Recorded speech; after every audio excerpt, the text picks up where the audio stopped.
in this palace of populism for the 10th annual Bobapalooza that we're celebrating here. The best political party in America happens right here in Madison, Wisconsin every year, BobFest. And what a joy it is for me to wallow in the feisty fighting Bob spirit of you Wisconsin champions of common sense and the common good, you right-wing butt kickers, you corporate greed whackers. Thank you, Wisconsin. From all over the country, I hear it. Thank you, Wisconsin, for rushing to the front lines this year to push back those greedheads and boneheads who are waging an all-out, multi-billion-dollar war on America's middle class, but most importantly, a war on America itself, a war on our egalitarian ideals, our values of social justice, economic fairness, equal opportunity for all people. That's what we stand for as a nation, and that's what they're trying to undo. Let's call it for what it is. You are fighting for the very essence of America, and from somewhere on high, I believe that Fighting Bob LaFollette himself is raising his fist as he does on this button here that you have. It might be a little hard for you in the back rows to see it, but there it is. Trust me. Raising his fist and thundering with joy as you organize, strategize, harmonize, and mobilize to reject the bankers and bosses, the big shots, bastards, and bullshitters who are wanting to run roughshod over America, run roughshod over our values, trying to impose their Koch-funded plutocracy over our democracy. I come to you today not just from Austin, Texas, but from South Austin. There is a difference in attitude. On the South Side, our unofficial slogan is, "We're all here because we're not all there." Well, we're all here in Madison, just as democracy fighters are gathered, by the way, day after day in Ohio, in Michigan, Maine, California, Texas.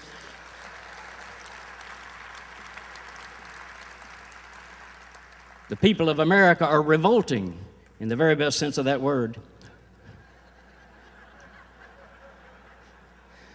Revolting because our society is not where it must be if America is ever to achieve its historic potential, its democratic promise. What's happening now that you're at the center of is a continuum in the very long struggle. Benjamin Franklin said it at the start of this little democratic experiment we have going in this country. He said, "The destiny of America is not power, it's light." Light. And the light that he meant was fairness, justice, opportunity for all. That's what makes America important. The problem is, of course, we got too many 5-watt bulbs sitting in 100-watt sockets in this country. And of course, you are face to face with one of the dimmest bulbs, and Scott Walker.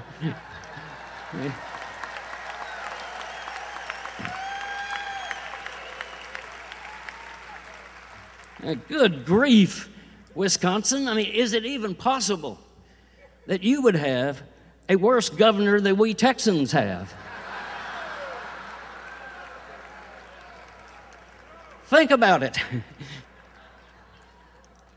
Our great friend Molly Ivins, in one of her last columns, yes.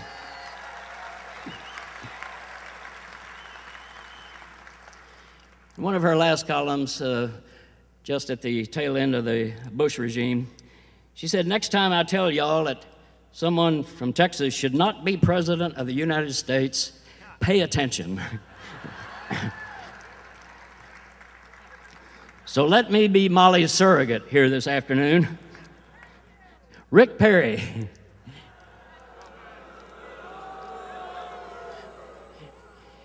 He's Michelle Bachmann with better hair. That's all I can really say. And actually, he's George W. Bush without the intellect, but that's another story. So pay attention, because the media mostly is not paying attention. They're looking at his strut, you know, not paying attention to who he actually is. And he's flitting all around the country, spreading little fairy tales about the miracles that he has worked in Texas. One of them, he says, is jobs. Jobs, he crows, like a banty rooster who thinks his cock-a-doodle-doo is what brings the sun up in the morning, you know. Jobs, he says. I've created 1 million jobs in Texas. But of course, the issue is not jobs, is it? Slaves had jobs. The issue is income, wages, middle-class possibilities.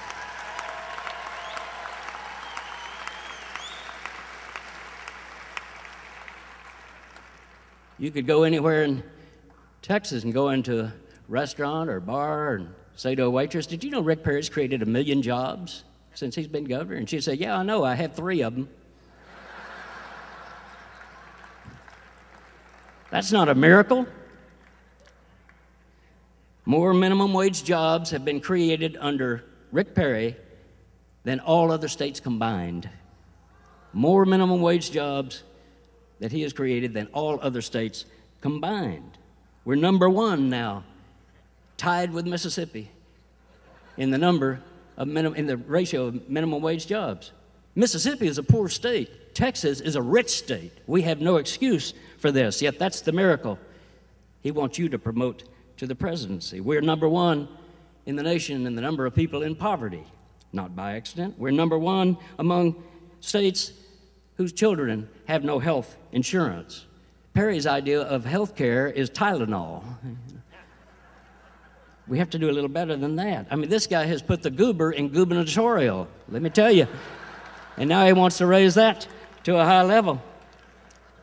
By the way, in August, I was up in Maine, going down Route 1, came through Belfast, Maine, and there was a big building on the side of the road in that little town, and it was Perry's Nut House.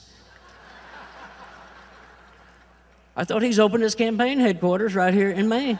Perry's Nut House.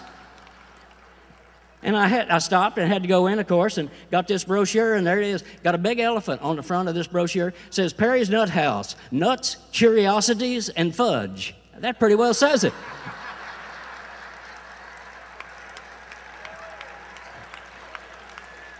You can't make this shut up, you know? I mean, it's out there.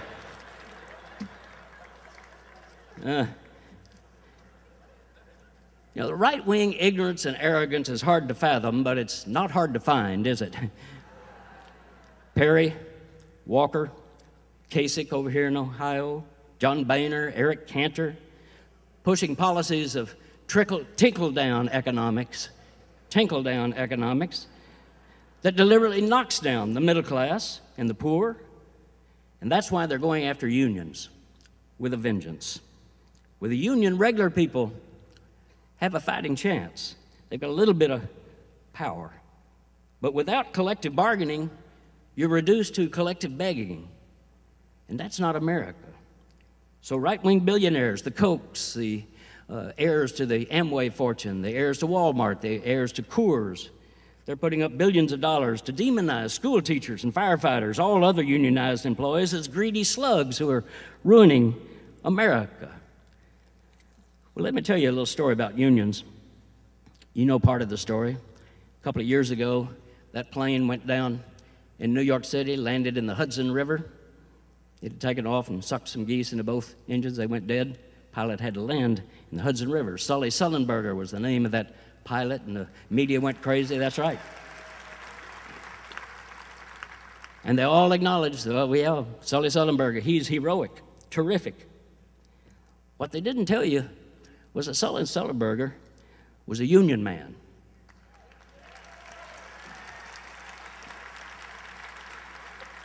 He was not just a member of the Airline Pilots Association, he served on its national governing committee.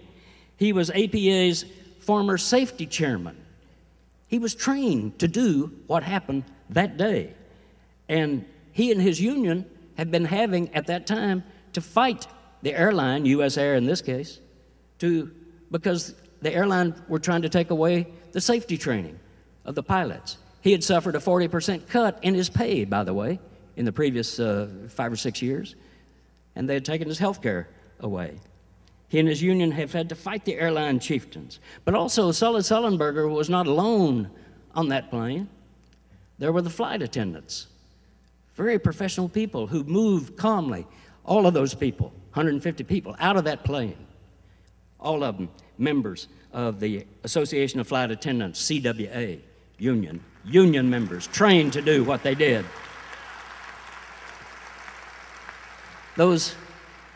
Those ferry crews that instantly came to the rescue, moving those big ferries within 4 inches of the wings of that plane so the people could just step off on them. All of them members of the Seafarers International Union people.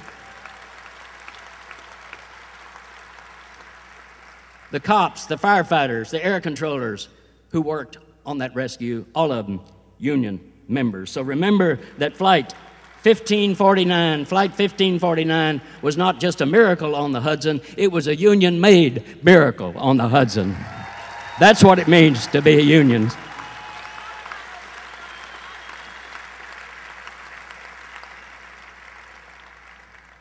Well, here we are. Even a dog knows the difference between being stumbled over and being kicked, you know? We're being kicked. And that's the truth of it. And we need to be blunt about this with our colleagues and friends and people we just meet as strangers. I mean, we just need to be truthful about what's going on in this society. And this is not going to be fixed by Barack Obama, not going to be fixed by Democrats in Congress. I mean, let's be honest about it now. It's not just the Republicans, you know. Some of our Democrats are as confused as goats on AstroTurf when it comes to understanding what their job is.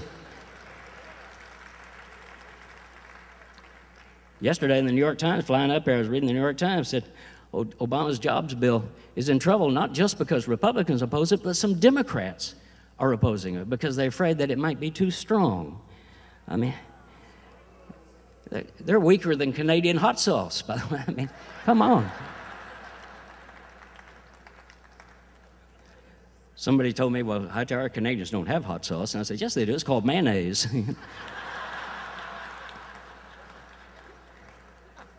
I love Canadians. Well, my message to you, and I'm sure you're wondering what it is this. It's up to us, you and me. Always has been in this country. It's always been up to the grassroots agitators who go into the face of power, and not just speaking truth to power, but speaking truth about power. That's what we have to do. And when they say to you, well, as your governor did, and the Fitzgerald boys, and some of the right-wing media and everything saying, well, it's just a bunch of agitators that are stirring it up there in Wisconsin. Well, you know, the agitator, that's that center post in the washing machine that gets the dirt out. We could use a whole lot more of that, couldn't we? Be the agitator. Be the agitator.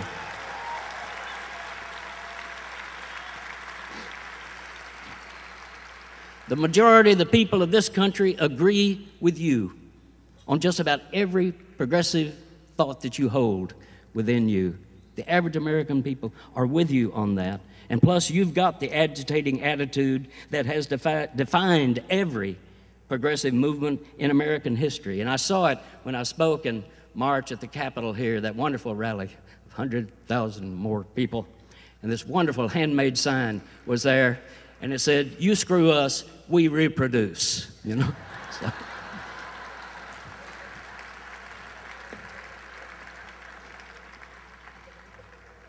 That's what Bobfest represents to me, is that attitude, but also Bobfest pulls us together, connects us to make the whole of our individual efforts bigger than the sum of its parts.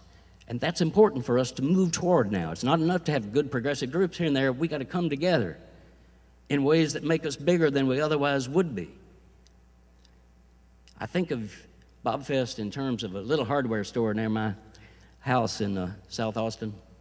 It's not one of these big box things. It's not bigger than this section right down here as a hardware store, but it's a wonderful place because you don't have to buy, for example, the whole box of nails. They'll sell you 2 nails if that's what you need, you know. And they'll say, well, what are you trying to do? Well, I'm wanting to build a table like this, something like this. And they say, well, let's pencil it out, and we'll see what you need. And they'll loan you a tool.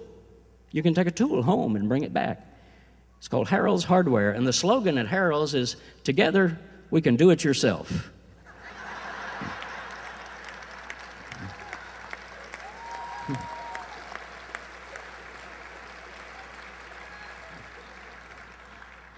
That's got to be our slogan, doesn't it? Together. We can't do it ourselves, but together we can do it. And we are doing it. We're building all across this country. You know, it's not just here in Madison. Last weekend, I was in Orange County, California, from which sprang the John Birch Society, considered the most right-wing area of California and one of the most right-wing areas in the country until recently, because things have changed. People have been organizing. Loretta Sanchez, a Democrat, is now the member of Congress from Orange County. Irvine has a progressive majority on the city council. And I was there because they had a progressive coalition meeting, 50 different groups in Orange County coming together to be bigger than the sum of their parts. I was at another session just like that just a few months ago in Sugar Land, Texas. That's the home of Tom DeLay. I'm going next week to Fresno, California, week after next to Fresno, California. Same thing, progressive coalition. People are coming together and building, and that's what we have to do. We've got to, and Mary Batari and a number of good folks from here are teaming up with us. Jay Harris is here, former publisher of Mother Jones, and we're getting the progressive media in this country for the first time ever to focus together on an issue.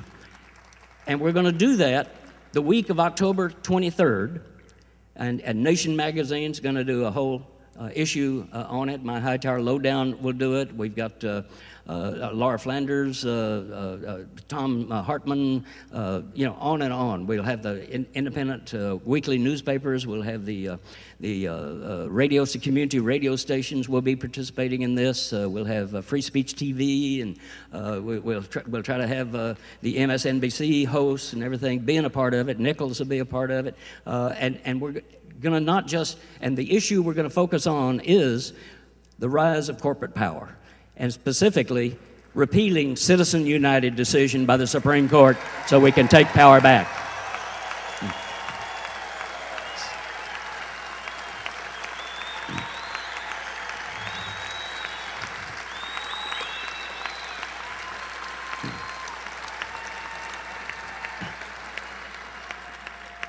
And not only are we going to report on it and cover it so that instead of just, here's a story over there about it, and next week here's one over there, but all together at one time so that there's an echo chamber effect on our side, that people begin to say, well, something's going on here because I heard it on the radio and then I saw it on TV and I'm reading about it right here. So people are aware of it, but more importantly even than that, we're all going to try to connect that knowledge to local action, because there's groups like Move On, like Public Citizen, like the Purgs, groups like Move to Amend, and also Free Speech for People, and all kinds of different groups are teaming up together in this so we get action. Washington's not going to touch that issue.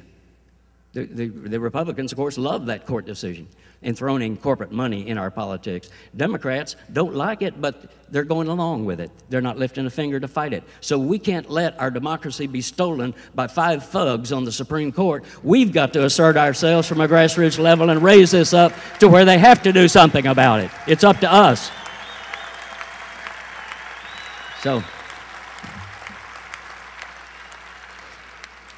So let's team together on this. I've been talking to Ed about it, and all you great Bob Festers, and maybe we can do a little caravan or something, put it on the road. Keep working the grassroots. That's my message to you, because the power is there and because folks are waiting on us. They want what it is that you represent. They want to be organized to literally take the country back from the corporate thugs that have stolen it from us. I'll tell you a quick story. It's out of Vermont, and I was noticed a guy up there, I think it was 2004, that he was running for U.S. Senate. His name was Fred Tuttle. Nobody had ever heard of him. And he didn't even want to run for the U.S. Senate. He's a Republican. He's a dairy farmer there. But a guy from Massachusetts, a multimillionaire, came in to Vermont and said, I'm going to take the U.S. Senate seat here. I'm going to spend my money and get myself elected. He's from Massachusetts. He moved in with a vacation home in Vermont and said, now I'll run for U.S. Senate. So this pissed off Fred. He said, well, you know, who's this guy to come in here and try to take our Senate seat away. He said, nobody will run against him. Well, I will. And of course, Fred had no money. He had no organization. He had no ability to run for U.S. Senate, but he did something interesting. He campaigned around the state on a manure spreader. And it led to the greatest bumper sticker I've ever seen. It said, "Spread Fred."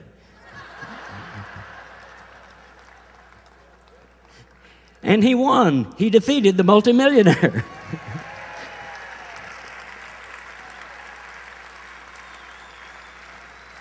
So we have got to spread Bobfest across this state and then spread it from this state out to every state in the country. This is how democracy works, by bringing people together so that we can work together and get to know each other. And then we take actions here and there. You've got a big one coming up. Send Tammy Baldwin to the U.S. Senate. Give Bernie Sanders the help that he needs.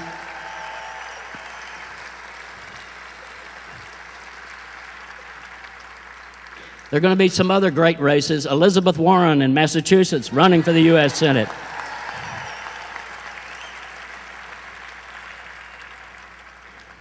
Mainly just persevere. Keep pushing. You're doing the right thing. Just do more of it. I'll leave you with this thought. It's from my old Aunt Eula, died at 90 years of age. She was a farmer up in northeast Texas, and back when I was a boy, something big had happened over in Fannin County where she lived. And what had happened was the New Deal. It had brought electricity into that county for the first time ever. So my aunt was able to do something she had long awaited. That was to be able to put a pump in the creek outside of her home and move water inside her house. So we had running water in the house for the first time ever. And one day I was there, I was a little boy, and there was a problem because the water coming out of the faucet in the sink was all murky, and the men were standing around kind of scratching their butts saying, "Well, I don't know, what do you think's the problem here?" And my aunt turned to me and she said, "Jim, the water won't ever clear up till we get the hogs out of the creek."